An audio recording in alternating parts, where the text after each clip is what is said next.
for the sake of heaviness, everyone. I'm here with Hamish Glencross from Godthrymm, vocalist, guitar player, keyboard player, mastermind behind Doom Greats, Godthrymm. Thanks for being here today, Hamish. Wow, thank you so much, and thank you for the wonderful introduction. It's a pleasure to be able to come and talk about the band and our new album. So thank you. Absolutely. So Projections is coming out on Profound Lore on May 29th. That's right, And, indeed. It's been a lot of work and effort gone into this album, an absolute passion project, and the culmination of a 3-album arc that we're very, very proud of, and can't wait for people to hear it and start checking out some reactions. Yeah, it's I think it's a tremendous record. I've been spinning it a lot. And I have to say, I mean, I like all 3 records a lot. I definitely feel like this one is my favorite of the 3 so far. It just brings everything together in a way that sees the band, building on what you did, and the influences are still there, but it's like there's more of a vibe of what the band is about on this record. It's a really great album, Hamish. Amazing. Thank you very much, and yeah, and thank you for noticing. Absolutely, we have intentionally looked to build upon the core, crux of the sound itself, which is on that tradition of the music that we've loved and been so passionate about in the past, but then just broadening it and bringing in greater influences and greater dynamics and contrast of sound as well. So yeah, I feel it's very much evolved, and it's evolved at a quite a natural kind of pace. Each album has kind of pushed the extremities a bit more each and every time, and so now to the point where we're looking at the future, and we feel like we've found a great balance of tradition and ambition, really. Right. Yeah, great. So if I'm not mistaken, from what I understand, you actually started the process of putting this album together while Distortions was in the finishing phases of the recording phase. Is that correct? Pretty much, yeah. And because as we were finishing up with Distortions, and the idea of this 3-album arc really came to the fore, and seemed like a nice, inspiring idea. The first album had been very intentionally a bit of a tribute to the scene of old, and really kind of acknowledging the music and the innovators of that scene. And then Distortions, we wanted to kind of, mix it up in the present day and just add a bit more to the sound. Right. And in doing so, and with the titles that the albums had, Reflections was great because, it was simultaneously acknowledging that it's, reflecting back on the past and be that, of the musical scene, but also then, just a bit of an inward look someone could have personally as well. And then Distortions, the title coming from a line from the song Devils, but then we were mixing things up of that sonic template, so it seemed to work on that way, and also then had the parallel meaning as well with Distortions, so much as from the distorted guitar sound Right. as well. And knowing we were wanting to mix things up, and then just thinking about, okay, well, where do we go from here? Where do we look to the future? And then just thought, oh, well, great. The next album could be called Projections, Reflections, Distortions, Projections, looking forward, looking to the future, and just trying to see where we can evolve and go from here. And when we're working on an album, it's a very, creative time, and lots of ideas flying around, and some songs just kind of come together very, very quickly. Other things you kind of think, oh, that's a great idea, but keep it on the back burner, and then it will Right. make sense of itself later. So the song Truth in My Own, for instance, quite a bulk of the riffs of that song were written towards the latter stages of Distortions, and then just kind of wondered, oh, where do we go with it? And at that point in time, we just kind of, okay, yeah, let's just keep this. This will be a great starting point for where we go next time round. And then we tried a few different things, and then we're jamming it out, and then we went into the double bass drums and more chromatic riffs of the faster section, and then but then counterpoint that with Catherine's vocals over the top with her Right. harmony vocals over there. It was just like, whoa, this is this is cool. This is really mixing things up, and we're just quite enthused by it. And then that was important for us this time around to have no restrictions on what is and what isn't acceptable. Why not go off down the thrash route if that just feels like where Right. our passion, inspiration's leading us? Why not have something that's a bit more of a vintage rock kind of vibe and some Bonham-esque drums and stuff like that. So Right. so it was very much kind of gloves off. Let's just do what is artistically satisfying for us, and hopefully someone else might get a kick out of it too. Yeah, for sure. I mean, yeah, that's one of the things. I think that's one of the reasons I really that I like this album so much is that you touch on so many different things musically while it still sounds cohesive, but you hit the epic doom, and you hit the kind of gothic kind of stuff, and you hit the Birmingham 3 kind of vibe, but you also have more like rock, and then you like you said, like in Trenches Deep, you dip into the thrash like that out the middle of that song out of nowhere. That was like, I was like, blew my face off when I first heard it. So yeah, I think I really think the diversity of this album is one of the things that makes it so strong. I mean, other than the performances, obviously are great. I think the vocals are the best I've heard on one of your records. Um, Well, just really thanks for cool that. all around. I did have I a mean, question about. Oh, sorry. sure. Go ahead. Oh, well, I was just going to say something with the vocal thing. Then, as we've become more experienced and grown in kind of confidence, and then having Catherine to bounce off as well, we've kind of inspired each other to kind of up Right. our game all the way through. Hearing what she does makes me want to be better, and kind of push myself further as well. And she herself has certainly grown in confidence of what she's bringing into the music as well. So there's more input from more of the band this time round, so that gives these other kind of insights and ideas, which is cool. Right. Yeah, that brings up there's a few questions there that I actually wanted to touch on now that you brought that up. The first was in terms of you as a vocalist, was being a vocalist something that always interested in you, or was it something that just start when we're putting Godthrymm together, you thought, well, this is gonna be my baby. I'm gonna sing. This is gonna be my feelings and emotions that I'm gonna put out there. So I want to express it. Well, when I was first putting bands together at school, I kind of defaulted to doing vocals at that point, just simply because no one else wanted to. Right. And That then old chestnut.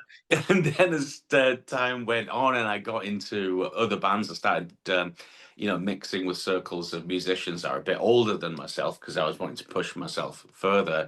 I was just playing guitar and was solely playing guitar for a very long time, and then Right. started doing bits of backing vocals.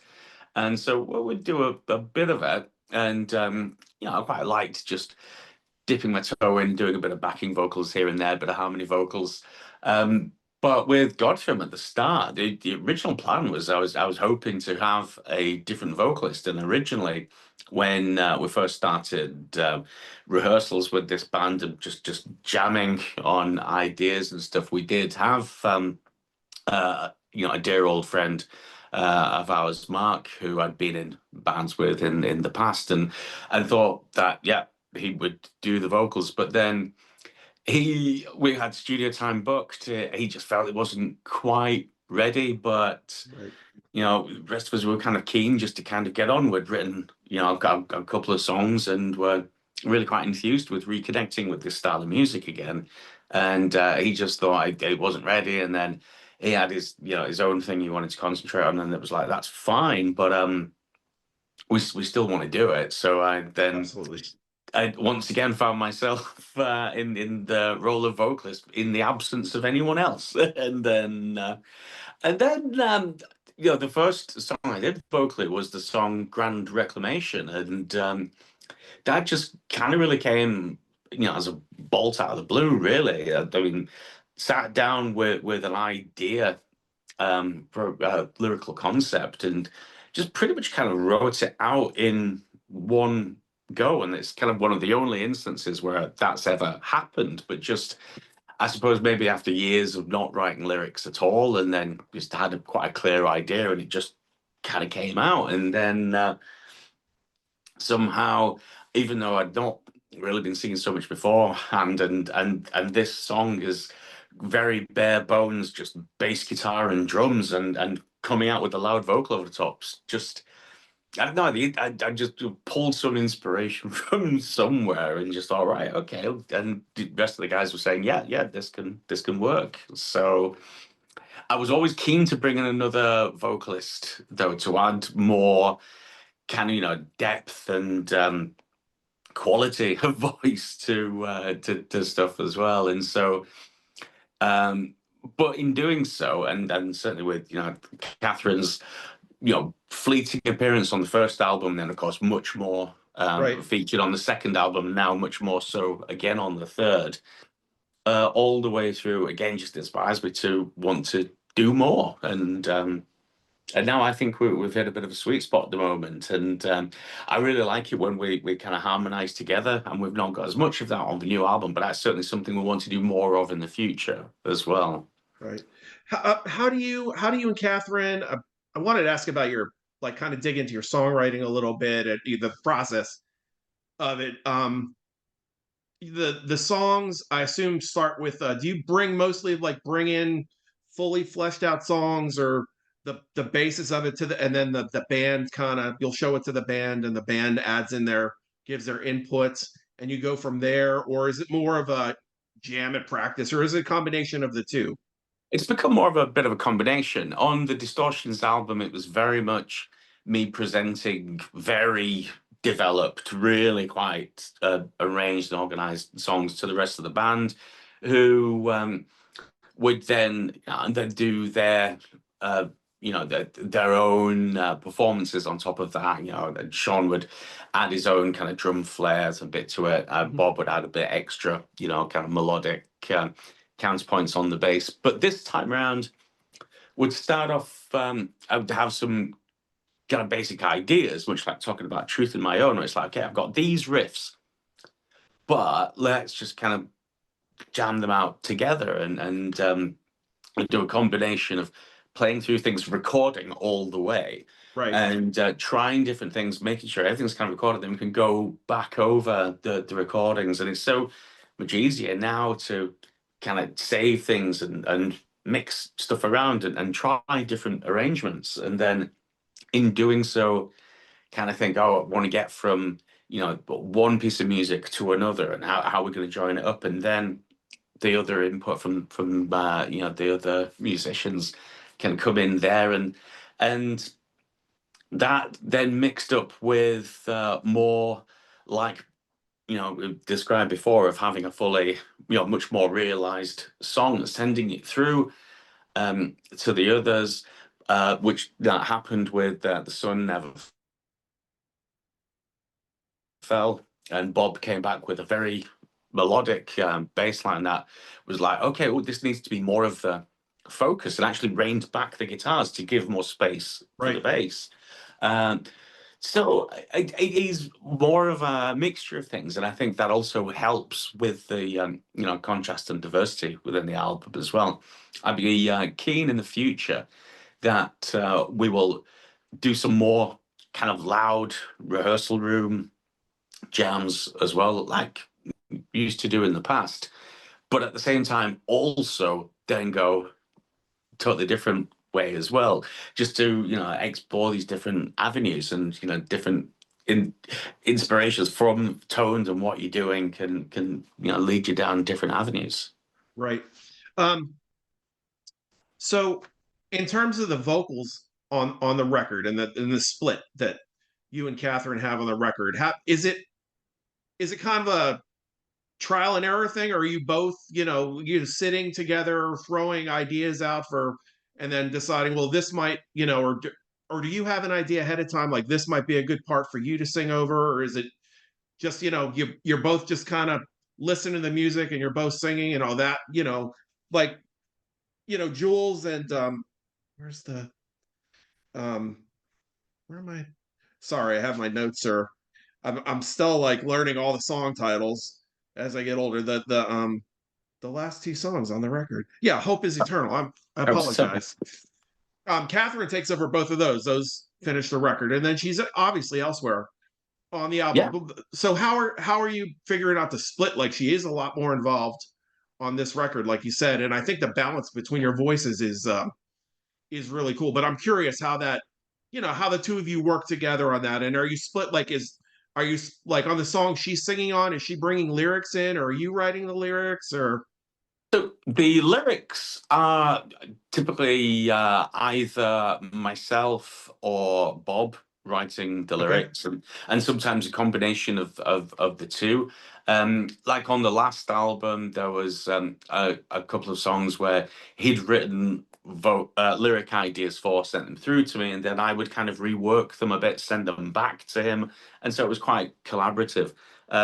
This time round, we did a bit of collaboration on Trenches Deep, but the song "Hope Is Eternal" he wrote in its entirety, and I Okay. wouldn't want to touch that at all because it's a very personal, very powerful song for him. And then as far as the vocal splits go, sometimes, and again a bit of a combination. Sometimes like Trenches Deep and Sun Never Fell, got quite strong ideas of who I think would be best to do certain sections, and then other times have an idea, but then just kind of think, okay, well, let's just try the alternative. So Endure My Skin went through many different iterations, and had a version where then, just trying Catherine singing the main bulk of the lead, Right. me doing it as well, and in different styles of voice. Originally,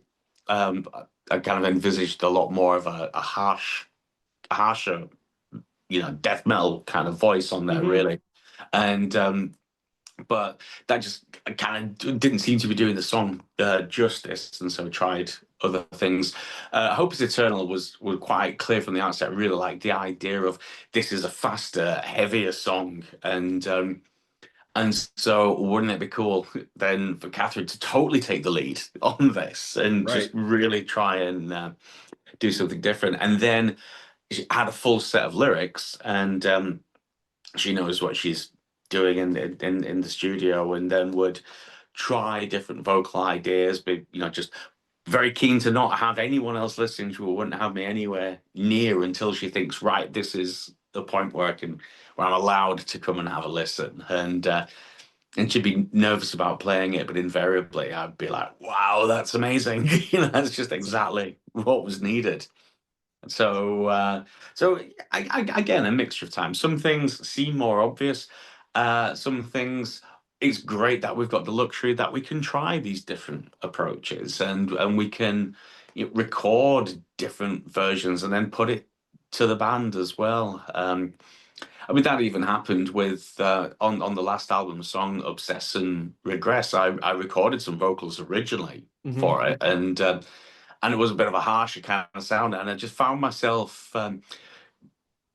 falling into a bit of a Kirk Windstein kind of, harsh vocal, and then just thought, okay, as cool as this is, it is a bit crowbar, and so Yeah. what could be a total, but because it sounded cool in its way, I love crowbar, and I couldn't quite get away from that. So then it's like, okay, well, Catherine, you try singing it, and then it just totally transforms the whole vibe of it. It's like brilliant. There we go. So Right. Outstanding. Um, so how much of the record was, I want to get into a little bit of the production and where it was tracked, and like, at what point do you decide you're ready to go into the studio, and where, I know it was recorded in several locations. I could see by the gear behind you, I'm assuming you do some at home. um did you go to traditional studio too? You and Andy Hawkins produced the record, so how the recording process go, and does the flexibility of the technology that we have now give you like time that you wouldn't have had maybe, even 10 years ago to really experiment with things you want to do, even with, tones, with parts, with swapping things out, vocals. Completely. So I've really mixed, well, managed being able to, build up the home studio over a period of years now, kind of, over the years, been upgrading, just, learn how to use what I've got, and then just kind of push the boundaries further. So it's become a big part of the songwriting process. Is songwriting tool, being able to record and edit, and that's just great. And then once we've got what we're quite locked down as a overall song structure, then we have then guide tracks from that, which we then take to the more traditional studio. The Nave Studio in Leeds is a converted chapel with an amazing live room, and we record the drums there to and Andy does an amazing job with the drum sound there. It's phenomenal.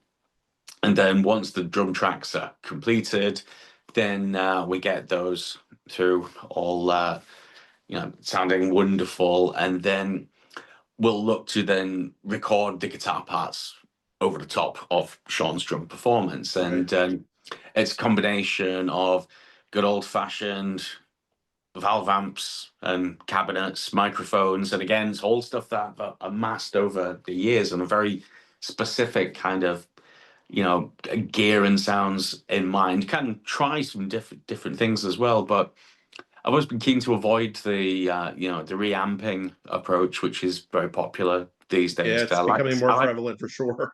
This is that you can give yourself too many options, and also I think sometimes you can play responsively to a particular sound, and I think I've been doing it long enough. I've got the gear I've got for a reason, and use the sounds I do for a particular reason.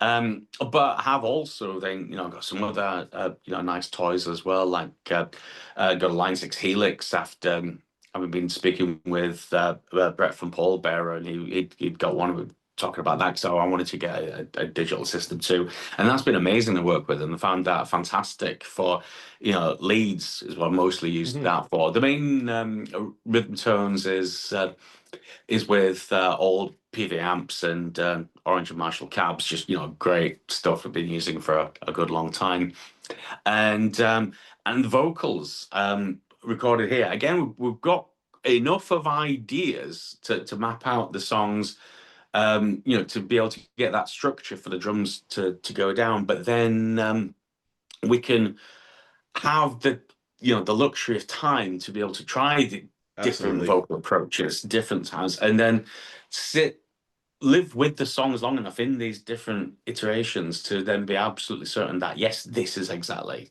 the way we want it to be. And then once we have all those finished tracks that we've absolutely inspected and the best they can be, they would take them back to the Nave with Andy Hawkins, and then mixing is at the big traditional studio. So which then I join him for as well to give insights and opinions and finger pointing. Right.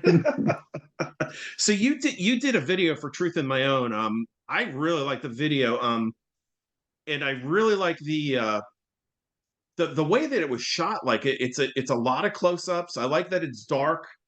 The close-ups and the focus coming in and out, I think, is very effective for capturing the mood of the song. Like what went into the making of the video for the song? It's really cool. So I was very happy to be working with Ash Piers once again. Ash TV, he's fantastic. He's doing videos with a bunch of folk, including like Paradise Lost, for instance, and he's just amazing at what he does. Whereas the video we did with him for Devils was much more of a band in the round and kind of playing off each other, a bit of a live in the studio performance kind of vibe. Right. With this one, wanted very much to approach it differently, more like everyone shot individually and much more portraiture kind of Yes. approach, and I think it looks amazing for it. So I didn't want this time around to make it look like we were performing as a band and doing Right. a pseudo performance, gig performance kind of thing. When that's not the case. We're making a video, and I'm cool with that. Bob was quite keen to say, "Oh, can we stack up amplifiers?" So it's like, well, yeah, you can have some of the background if you want, but I'm more thinking, it's a video. Let it be what it is, and Yeah. yes, we're gonna have some more artsy shots. We're gonna have smoke and lights and cool. This is great. We picked the song because it just felt like a very direct fist banging, head Yeah. banging kind For of, sure. a song for a good, immediate, good immediacy, connection and stuff like that. And so with that in mind, and talking with Ash beforehand, I think it'd be good to have some real kind of frenetic action kind of intensity to it. And I think he did an amazing job with that. It's Yeah, fantastic video. Love it it. is. Yeah, it's tremendous. I want to be considerate of your time, but I did, before we go, I did want to ask you what your plans are now that the record will be out on the 29th, like we said, on Profound Lore. So what are the band's plans for live appearances? Are you set to play the festival circuit over the summer, or any touring over Europe? I hope so. At present, we've been very much focusing on the album launch show that we're going to be doing in Leeds on the 6th of June, where we're going to be showcasing a good number of the songs from the album live. Also, then with guest vocalists as well. Aaron Stainthorpe will be joining us to do "Endure My Skin" with us, and so that'll be fantastic doing that song the way it should be. We've got another guest vocalist, Annabelle from the band Hemlock, and she'll be doing a lot of Catherine's harmony parts with her as well. So we're just really wanting to Very cool. do everything that we kind of can, and then be looking at the festival circuit and just as many shows as we can to then share the music out and out with everyone.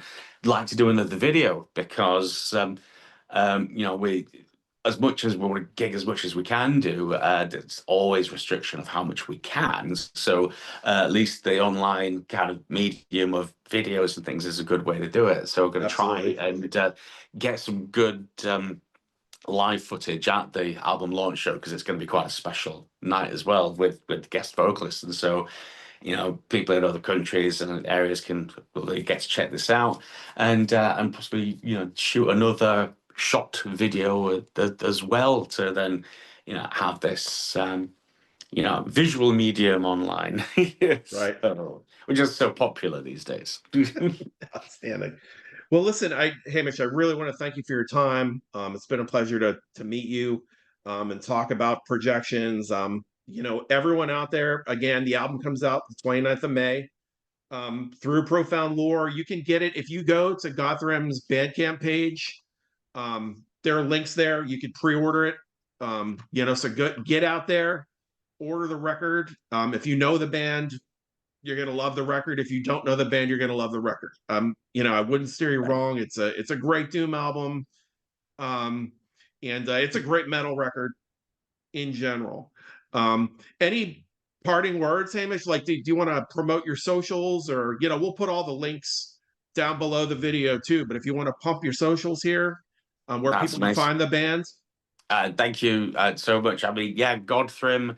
As far as band names go, is one of the reasons why we selected it, is that it's not really been used before. It's a bit easy to trip up over it when you're saying it. But yeah, Godthrymm.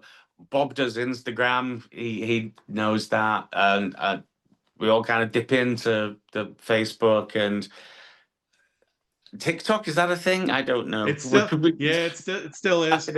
I don't know. I don't know if we do that or not, but certainly we intend to do more on our YouTube channel and stuff as well for other insights into some of the recording stuff, and maybe even do some exclusive stuff on there as well. So the YouTube channel the Godthrymm YouTube channel, yeah, please do check that one out as well, because we've got a couple of things in there about recording processes and things like that, and also even some cover versions and stuff that we do for fun and tribute as well. So that's kind of cool. But I just want to say thank you so much for speaking to me today. Thank you everyone for listening and checking out what we do, and yeah, I hope you check out the album, and